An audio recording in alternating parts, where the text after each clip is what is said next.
All right, I've got my buys and sells from week 0 right after the stinger.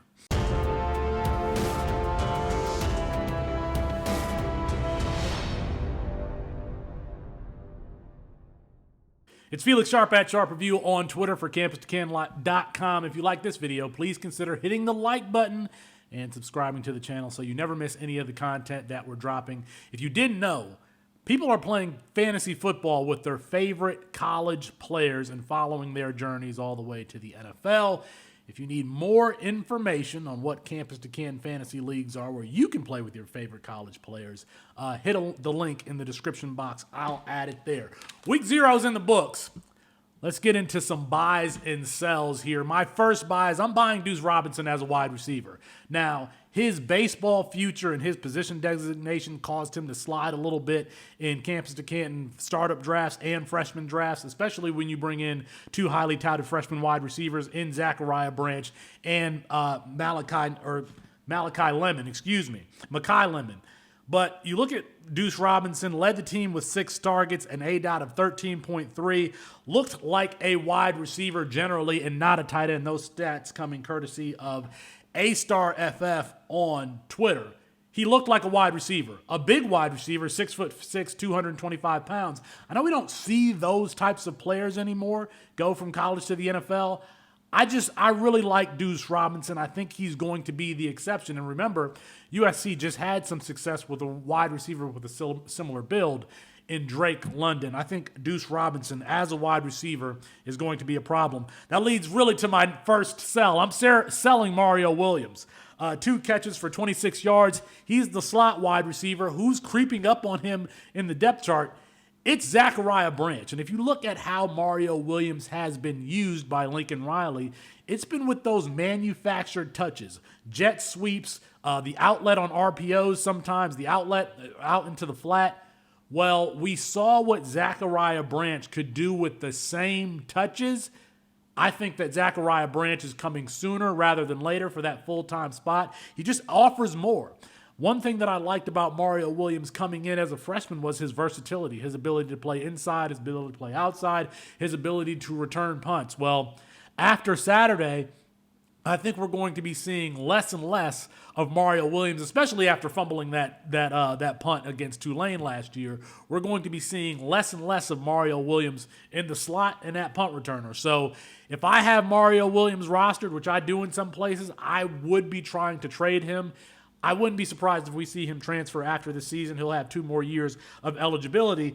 But I just, after we saw what we saw from Zachariah Branch, I think we're going to see them scheme up getting the ball in his hands just more and not less. That means bye-bye Mario Williams. I'm buying Miller Moss. Who is the second quarterback on the field for USC, above Malachi Nelson, of course. Now, I think that there's a chance that Miller Moss can beat out Malachi Nelson next year in 2024, and we're not drafting him that way. We've seen some discarded, and even if Miller Moss did not win the starting job next year, we've seen the discarded quarterbacks from Lincoln Riley's backfield have success elsewhere. I'm specifically thinking of Tanner Mordecai now at Wisconsin. So we haven't been drafting Miller Moss like he has the chance to compete with Malachi Nelson next year. Maybe we should. Malachi Nelson also got on the field in this game, but Miller Moss was the first up after Caleb Williams. I'm also selling Alex Grinch, keeping his job after this season. I mean, that San Jose State team was really rolling early on. You see them hype. They averaged 7.3 yards per carry. And in the first half, they were really in this game. USC gives up a touchdown late in the second quarter. I think that Alex Grinch is done for. 1 sack, no interceptions. They couldn't contain Chevin Cordero. You're going to have Notre Dame. You're going to have Washington. You're going to have Oregon. All much tougher matchups. I'm selling Alex Grinch, keeping his job beyond this season. I'm selling USC as a playoff team when you can't really keep a lid on San Jose State, given the talent deficiencies there. I'm selling Alex Grinch. I'm buying Audric Estime from a college fantasy football perspective. Now, that's different from, what's his NFL prospects going to be. Let's talk about that in a little bit. But 16 carries, 95 yards, 1 touchdown, also added 2 for 26 through the air.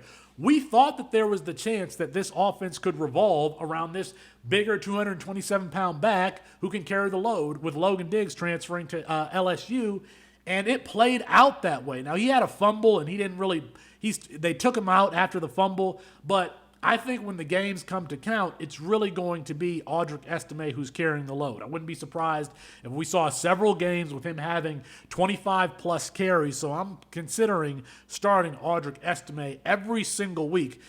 We saw Sam Hartman. He brought some balance to this passing game. I think that it's going to be balanced as far as who's catching passes. We saw Jaden Greathouse have 2 touchdowns in this game. I'm guessing that Sam Hartman is not targeting any specific wide receiver week in and week out. But in the ground game, it's going to be Audric Estime all day. Now, is he an NFL player? I think we're going to talk about that more on Debbie Debate this week. But CFF, college fantasy football, I'm starting him every single week. I'm selling Curtis Rourke at being healthy. Leaves in the first quarter here after starting off really efficiently against San Diego State. I'm going to get San Diego and San Jose State mixed up since they both played this weekend. But Curtis Rourke tore his ACL in November. He's already back. He started the game. He had to give way to C.J. Harris. Now, he limped off the field. He got up on his own volition, but it doesn't look like he's healthy. Could we see him out for an extended period of time after limping off in the first quarter? Maybe. I'm selling that he's healthy. I'm also selling us caring about Rich Rodriguez's quarterback. Now, I was looking forward to Jacksonville State joining the FBS ranks and us being able to use Rich Rod's quarterback in campus-to-camp leagues. Zion Webb, 10 for 20. 67 yards passing. Well, we know that rushing is the thing that allows us to really like Rich Rod quarterbacks. 10 for 55, no touchdowns. Now, Rich Rod has had Pat White. He's had Denard Robinson. He's making a talent jump from FCS to FBS with Jacksonville State this year. It might not be this year that we care about Rich Rodriguez's quarterback. Zion Webb, not the best performance, even though Jacksonville State, congratulations, got the win in their FBS matchup. I'm buying Mark Redmond. San Diego State, he was the number 7 tight end overall in that 2020 class. I actually have Mark Redmond rostered from when he was a freshman at Washington. 5 receptions, 62 yards, 2 touchdowns.